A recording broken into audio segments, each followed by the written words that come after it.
Por um lado, você vê o povo falando que a gente precisa se esforçar, precisa estar trabalhando o tempo todo, não dá tempo para preguiça, produzir, produzir. E por um outro lado, você vê o povo falando que a gente já trabalha demais, que já está tudo muito estressante, a gente precisa dar um tempo, a vida não é só trabalho. E eu particularmente me interesso muito por essa conversa, porque eu sou o tipo de pessoa que eu gosto muito de trabalhar, mas eu, sinceramente, acho que os dois lados estão errados. Eu vou dar meu ponto logo nos primeiros minutos do vídeo, porque eu tenho outras coisas que eu acho que são mais interessantes para ser ditas em cima desse tema. E é bem interessante ver cada lado dessa conversa, porque você repara o quanto um lado se propõe a comunicar com o outro, mas na verdade ele acaba se comunicando com ele mesmo. Como por exemplo, a galera que defende a produtividade, que você deve trabalhar, que você não pode dar muito tempo para preguiça. Eles trazem uma perspectiva interessante, o quanto você encontra muito facilmente nas pessoas essa tendência de se escorar, de não querer fazer mais do que o necessário e que ficar ali no básico, empurrando as coisas com a barriga. E eles trazem essa visão, o quanto isso pode ser prejudicial para você e o quanto você pode encontrar o que você quer se você botar um esforço naquilo que você acredita, fazer a coisa acontecer, porque você vai colher frutos com aquilo. E na ideia de comunicar essa mensagem para a galera que está empurrando a vida com a barriga, eles acabam comunicando com a galera que já quer trabalhar de certa forma, a galera que já gosta desse tipo de coisa e que se interessa por esse tipo de vivência. Por mais que ainda não esteja vivendo nesse estilo, mas que tem a tendência de se aproximar disso. E do outro lado a mesma coisa, a galera que defende o fato de que você não deve trabalhar demais, com a ideia positiva de que a gente precisa relaxar, a gente precisa encontrar um equilíbrio. A vida não pode ser só essa loucura de produtividade infinita, porque muita gente pira e acaba não sendo eficiente essa ideia. E no esforço de comunicar com a galera que tem essa visão de trabalhar alucinadamente, eles acabam comunicando com a galera que realmente já está empurrando as coisas com a barriga, que realmente só quer uma desculpa para não fazer muita coisa. E por que eu vejo que os dois estão errados? Porque onde está o problema realmente? O problema está em trabalhar demais? Ou o problema está em trabalhar de menos?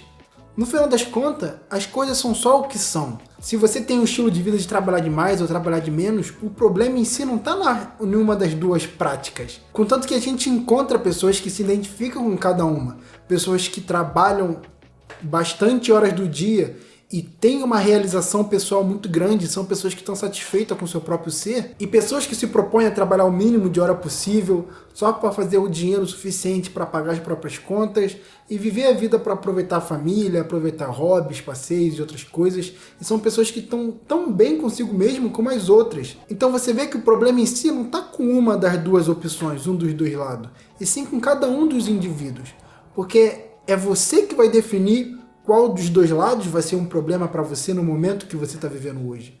Porque, por exemplo, eu que tenho esse estilo de vida que eu me sinto bem trabalhando, e eu vi que grande parte da minha felicidade vem de eu ver a progressão no que eu me dedico a fazer.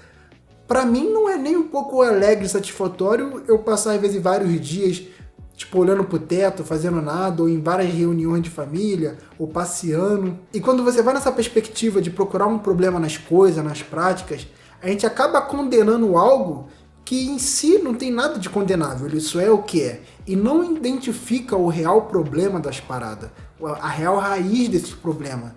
Eu vou deixar um vídeo aqui no card onde eu falo um pouco sobre essa ideia de onde está o verdadeiro problema nas coisas da nossa vida, que está bem além dessas práticas, das palavras, estilo de vida, dessas escolhas que a gente fazem e que a gente tende a achar que tem uma certa e errada e na verdade é bem mais complexo do que isso. Porque eu vejo que tudo acaba dependendo do querer individual de cada um. E por querer eu quero dizer o verdadeiro querer.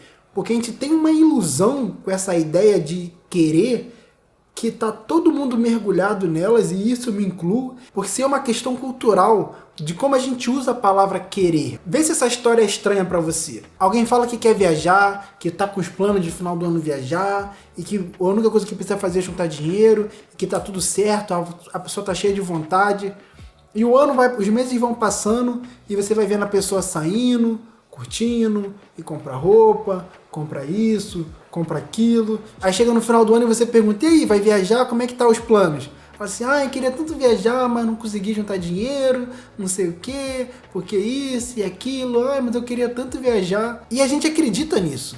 A gente acredita que, fulano queria viajar e não conseguiu. Mas a verdade é que não, porque esse costume fez a gente começar a acreditar que o querer tem a ver com o que a pessoa fala que quer, quando na verdade o querer tem a ver com as suas palavras. Não, na verdade o querer tem a ver com as suas atitudes. É esse que é o verdadeiro querer. Não é o que a gente fala, é como a gente age. E se a pessoa realmente queria viajar, ela teria tomado o comportamento de sacrificar as coisas que são necessárias serem sacrificadas para ela poder realizar a vontade dela. Só que a verdade é que ela tinha outras prioridades. Outras coisas eram mais interessantes para ela do que a viagem em si. Eu até gravei um TikTok sobre isso, falando sobre essa ilusão que a gente tem com o lance de querer.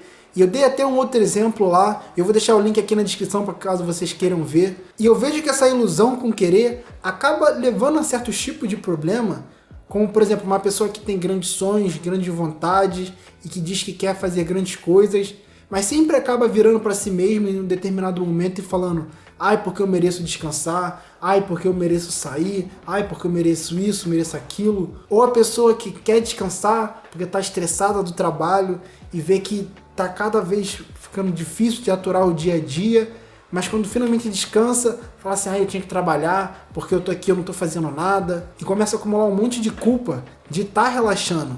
E fica bem nítido que a pessoa tá numa situação onde ela acaba sendo levada pelo que ela fala que ela quer, só que na prática, ela não demonstra o quanto ela quer aquilo.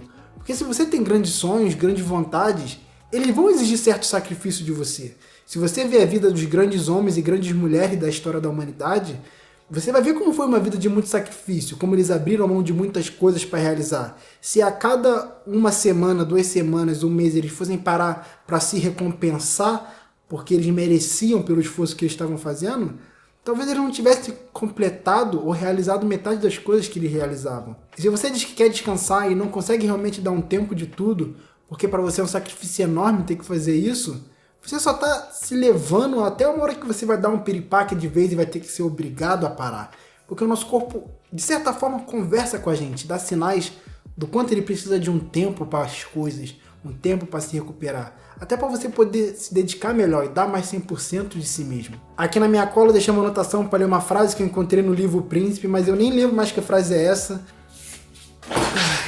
Vamos lá descobrir. Eu tô lendo esse livro recentemente e olha, eu indico muito para quem gosta de livros sobre liderança, liderança política e liderança no geral. Ele passa umas visões bem interessantes. Eu esperava muito mais que o Maquiavel fosse ser maquiavélico, pelas expectativas do que eu ouvia. Só que eu vi que na real ele só tem uma leitura bem fria e bem racional das coisas. A frase é o seguinte: se bem considerado for tudo, sempre se encontrará alguma coisa que, parecendo virtude, praticada acarretará ruína, e alguma outra coisa que, com a aparência de vício, se for seguida, dará origem à segurança e ao bem-estar.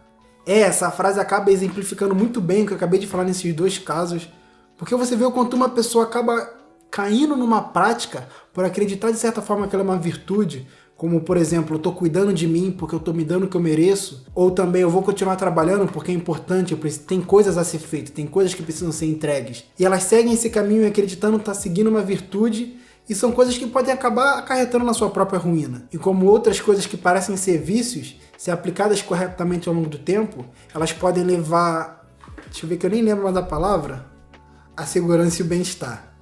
Então, você vê o quanto as pessoas estão se forçando a se encaixar num estilo de vida que não é o estilo de vida delas. Eu, na minha vivência, por ter esse estilo de gostar de trabalhar demais e trocar final de semanas para poder ficar em casa trabalhando e realizando as coisas que eu estou interessado, muitas vezes assustei várias pessoas, ou as pessoas chegavam assim: você trabalha demais, você tinha que dar um tempo, você tinha que cuidar, você vai acabar surtando. E eu falava: não, mano, não vou. Eu sei qual é a minha parada. Eu encontrei isso. Eu sei que eu tô bem assim. Se eu tivesse que surtar, já era pra eu ter surtado há muito tempo. Não digo que eu não possa surtar, não é impossível. Só que você vai se sentindo, sabe? É importante que você teste. É importante que você identifique como funciona pra você. Você trabalha e fica um final de semana descansando, ou dá o final de semana todo de descanso, ou descansa uma vez no mês e tira-se o dia para poder fazer certas coisas com a família, e você vai vendo como você fica bem ao longo do tempo. Testa um pouquinho, vê se você funciona nesse método, testa um outro, vê se você funciona de outro, porque você vai encontrando o seu equilíbrio, que é o mais importante. E você começa a poder peneirar os que as pessoas falam, que você encontra na internet ou na conversa com os amigos, de se você precisa trabalhar de mais ou trabalhar de menos, porque você sabe o que funciona para você. E não tem para onde correr, testar é muito importante. E você pode até seguir a sua intuição, e a nossa intuição é boa, só que ela também é muito boa de meter a gente em certas furadas. E nesse vídeo aqui eu falo do preço que a gente paga por se enganar com a nossa intuição. Então clica aí para você evitar esse vacilo na sua jornada de autoconhecimento. Te vejo no próximo vídeo.